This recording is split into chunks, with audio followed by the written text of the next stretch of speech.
13 lipca roku pańskiego 1260. Gorące lato nad Bałtykiem. Wśród puszcz i bagien Kurlandii miało dojść do jednej z najkrwawszych bitew średniowiecza. Krzyżacy i kawalerowie mieczowi stawili czoła Litwinom i Żmudzinom, ale nie oręż, lecz zdrada zdecydowała o wszystkim. Bitwa pod Durben stała się punktem zwrotnym, dniem, w którym runęły marzenia zakonu o szybkim podboju Bałtów. To miało być kolejna wyprawa, kolejny krok w dziejach chrystianizacji północy. Lecz już wtedy w sercach ich sprzymierzeńców tliła się zdrada. Wieczór przed bitwą obóz zakonu rozłożony nad jeziorem Durben. Pośród dymów, ognisk i modlitw rycerzy, wśród taborów i chorągwi z czarnymi krzyżami czuć było zapach pewności i strachu. Jutro uderzymy o świcie. Litwini nie mają szans. Oby Kurończycy stanęli z nami.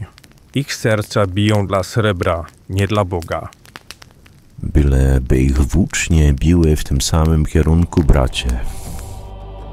Nie wiedzieli, że przy ich ogniu siedzą ludzie, którzy już postanowili, jutro uderzą w ich plecy. Kronikarz inflancki Henryk pisał: Było to lato krwawe, gdy bracia zakonni ufali w swe miecze, lecz zawiedli się na ludziach, którzy winni byli im służyć. By zrozumieć tamten dramat, trzeba cofnąć się o kilka dekad, do czasu, gdy północ Europy płonęła ogniem krucjat. Rok 1202. W Rydze powstaje zakon kawalerów mieczowych, bracia miecza na wzór templariuszy. Budują zamki, niosą chrzest ogniem i żelazem, wznoszą katedry i biskupstwa, ale pycha i okrucieństwo sprowadzają na nich zgubę. W 1236 roku pod Szawlami zostają rozbici przez Żmudzinów i Litwinów. Zginęło niemal 50 braci, połowa zakonu. Zakon upadł, a jego resztki wcielono do potężnych braci Krzyżaków. Od tej chwili Inflanty stały się częścią potęgi sięgającej od Bałtyku po Wisłę. Krzyżacy, bogaci, zdyscyplinowani, żelazni w regułę i dumę. Biały płaszcz z czarnym krzyżem budził strach i posłuch. Lecz nawet potęga potrzebuje lojalnych sprzymierzeńców, a ci nie zawsze byli wierni.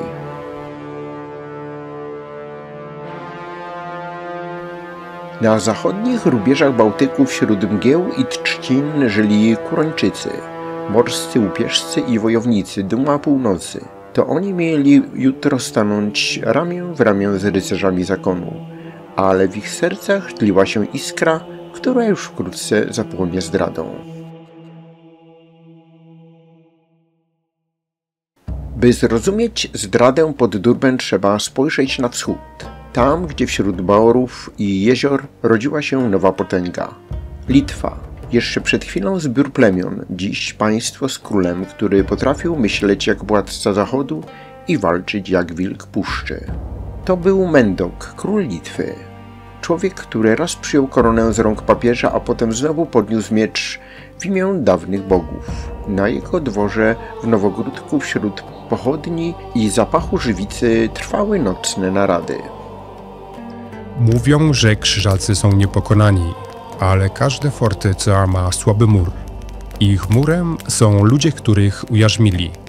A Kurończycy, oni nienawidzą swoich panów bardziej niż nas. Panie, jeśli zwrócą włócznie, zadrży cały Bałtyk. Ale jak ich przekonać? Nie trzeba przekonywać tych, którzy już czują gniew. Wystarczy iskra. Tak rodził się plan, który miał rozbić potęgę zakonu od środka.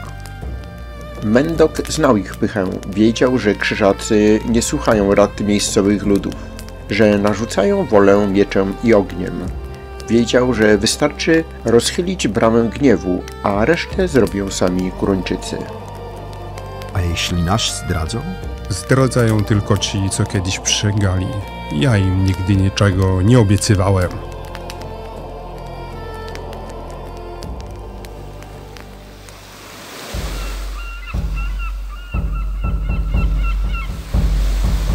Na zachodzie wśród mgieł Kurlandii Kurończycy szykowali się do bitwy. Lud wolny, morski, dumny, zmuszeni przez zakon do służby, trzymani w ryzach strachu i karą. Tego wieczoru zrozumieli, że nadchodzi ich godzina. Każą nam walczyć, a potem biorą nasze ziemię. Mówią o Bogu, a dają baty i jarzmo. Jutro nie będziemy ich sługami. Tak narodziła się zdrada, która miała wstrząsnąć światem zakonu. Tamtej nocy nad jeziorem Durben płonęły ogniska i cienie, a w sercach Kurończyków rodziło się coś silniejszego niż strach – zemsta.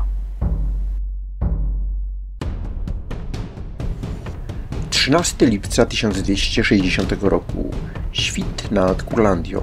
Na równinie pod Durben bracia z białymi płaszczami szykują się do walki, nie wiedząc, że stoją między niebem a zdradą.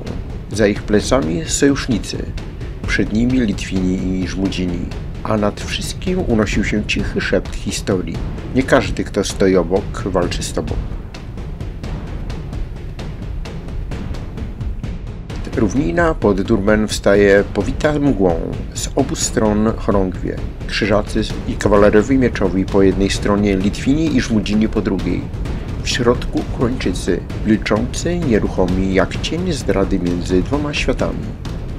Komtur podnosi miecz, a powietrze wypełnia się krzykiem. Ciężka jazda krzyżaków ruszyła jak lawina. Ich kopie przebiły pierwsze szeregi Litwinów. Przed chwilą wydawało się, że zwycięstwo jest pewne. Litwini zaczęli się cofać. Bracia w białych płaszczach parli naprzód, jakby nic nie mogło ich zatrzymać. Ale wtedy coś pękło. W jednej chwili zakon rozpadł się od środka. Sojusznicy stali się wrogami. Kurończycy odwrócili włócznie, a ich ostrza uderzyły w rycerzy, z którymi jeszcze chwilę temu dzielili chleb i wiarę. Litwini, widząc zdradę, wrócili do walki z furią. Zachód i wschód starły się w błocie i krwi. Rycerze padali jeden po drugim, a ich białe płaszcze barwiły się czerwono.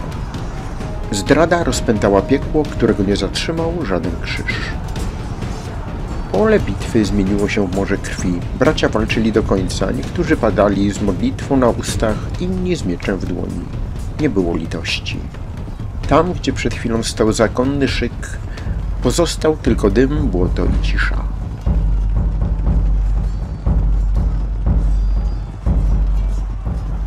Kronika inflancka zanotowała. Tego dnia poległo 150 braci, a wraz z nimi 22 spośród kawalerów mieczowych. Była to rzeź, jakiej nie widziały te ziemie. Zginęła elita zakonu. Ci, którzy mieli nieść chrześcijaństwo na północ, zostali pogrzebani w kurlandzkiej ziemi. Durben nie był zwykłą bitwą, był krzykiem ludzi, którzy chcieli odzyskać wolność i przestrogą dla tych, którzy wierzyli, że pycha czyni ich nieśmiertelnymi. Tego dnia runęły chorągwie i duma zakonu i choć ogień wygasł, echo tej zdrady wciąż niesie wiatr nad Bałtykiem.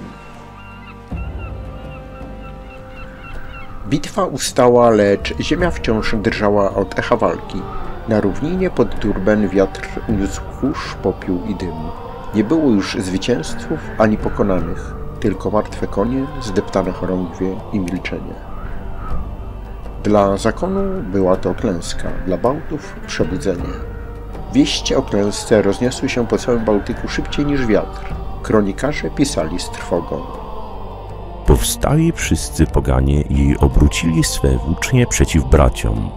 Zamki pustoszono, a duchownych i rycerzy mordowano. W jednej chwili runął mit niezwyciężonego zakonu. Zemgalowie, Kurończycy, Żmudzini, Litwini powstali. Misje chrześcijańskie płonęły, biskupstwa upadły, a święte gaje znowu wypełniły się dymem ofiar dla dawnych bogów. Krzyże zniknęły z szyi, a na ołtarzach stanęły znowu posągi Perkura i Laimy. Kurlandia, Semigalia i Żmudź zapłonęła ogniem buntu. Kawalerowie mieczowi już nigdy nie podnieśli się po tej klęsce. Stracili niemal wszystkich braci i rycerzy. Zaledwie kilka lat później ich resztki zostały wcielone do zakonu krzyżackiego. Ich czerwone krzyże zniknęły z tarcz, a ich imię z kronik, ale pamięć o nich pozostała w błocie Durban, pod mieczami tych, których próbowali ujarzmić. Dla Litwy zwycięstwo było początkiem drogi. Mendok, choć sam zginął kilka lat później, dał swoim ludziom wiarę, że mogą zwyciężyć potęgę Zachodu. Zyskał czas. Czas, który pozwolił Litwie urosnąć, by w kolejnym stuleciu stać się jednym z największych mocarstw Europy. Durban nie był tylko bitwą, był symbolem, dniem, w którym wolni ludzie odwrócili się od panów i odzyskali głos. Zakon zbudowany na wierze w żelazny porządek przegrał z chaosem ludzkiego gniewu. Dziś o tej bitwie pamiętają nieliczni, a jednak to ona otworzyła Litwie drogę do potęgi, a Zachodowi dała gorzką lekcję upadku. Durban, miejsce, gdzie zdrada stała się bronią, a wolność zapłatą za krew.